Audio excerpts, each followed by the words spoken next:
Gas ಟ್ಯಾಂಕರ್ಗೆ KSRTC bus ಡಿಕ್ಕಿ ಹೊಡೆದಂತಹ ಪರಿಣಾಮ ಬಸ್ನಲ್ಲಿದ್ದಂಥ 30ಕ್ಕೂ ಹೆಚ್ಚು ಮಂದಿ ಗಾಯಗೊಂಡಿದ್ದು, ಅದರಲ್ಲಿ 15 ಮಂದಿ ಪ್ರಯಾಣಿಕರಿಗೆ ಗಂಭೀರವಾಗಿ ಗಾಯಗೊಂಡಿರತಕ್ಕಂಥ ಘಟನೆ ಹಾಸನ ಜಿಲ್ಲೆ ಸಕಲೇಶಪುರ ತಾಲೂಕಿನ ಮಾರನಹಳ್ಳಿ ಬಳಿ ನಡೆದಿದೆ. ಚಿಂತಾಮಣಿ ಡಿಪೋದ ಸಾರಿಗೆ ಬಸ್ ಚಿಕ್ಕಬಳ್ಳಾಪುರದಿಂದ ಧರ್ಮಸ್ಥಳಕ್ಕೆ ತೆರಳಿತ್ತು.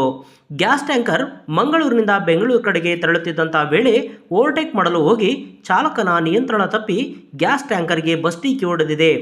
51 ಮಂದಿ ಜನರಿಗೆ ಗಂಭೀರವಾಗಿ ಗಾಯಗೊಂಡವರನ್ನು ಹಾಸನ ಹಾಗೂ ಮಂಗಳೂರು ಆಸ್ಪತ್ರೆಗೆ ಆಂಬ್ಯುಲೆನ್ಸ್ ಮೂಲಕ ರವಾನಿಸಲಾಗಿದೆ. ಉಳಿದ ಗಾಯಾಳುಗಳು ಸಕಲೇಶಪುರ ಕ್ರಾಫರ್ಡ್ ಆಸ್ಪತ್ರೆಯಲ್ಲಿ ಚಿಕಿತ್ಸೆಯನ್ನು ಪಡೆಯುತ್ತಿದ್ದಾರೆ. ಘಟನಾ ಸ್ಥಳಕ್ಕೆ ಪೊಲೀಸರು ಭೇಟಿ ನೀಡಿ ಪರಿಶೀಲನೆ ನಡೆಸಿದ್ದಾರೆ. ಸಕಲೇಶಪುರ ಗ್ರಾಮಾಂತರ ಪೊಲೀಸ್ ಠಾಣೆಯಲ್ಲಿ ಈ ಪ್ರಕರಣ ದಾಖಲಾಗಿದೆ.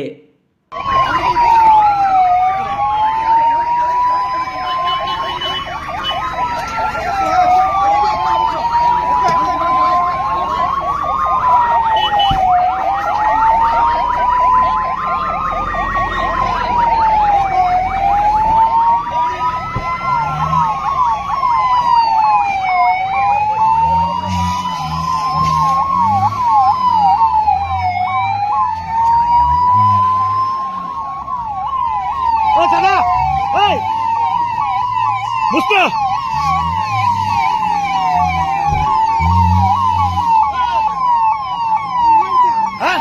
ಮೊಬೈಲ್ ಬರ್ತೀನಿ.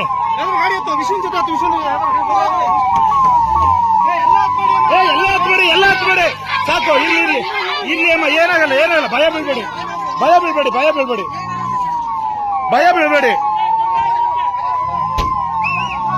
ಹತ್ತಿ ಭಯ ಬೀಳ್ಬೇಡಿ. ಆ ಕಡೆ ಇದ್ದಾರೆ ಯಾರು?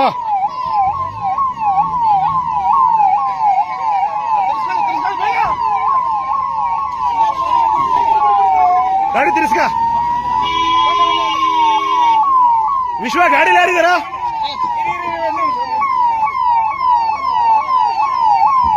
ಇವ್ರು ಹಿಂದೆ ಕಳಿಸೋ ಅವ್ರನ್ನ.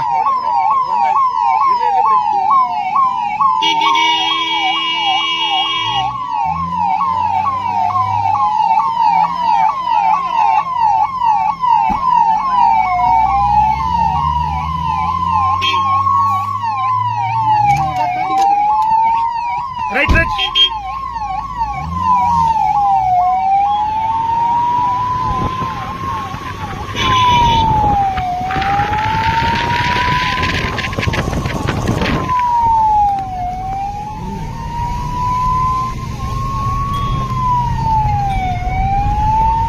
ಮಾರ್ನಳ್ಳಿ ಬಸ್ಸು ಮತ್ತೆ ಇದು ಲಾರಿ. ಕೊಡು ಮೊಬೈಲ್ ಕೊಡು.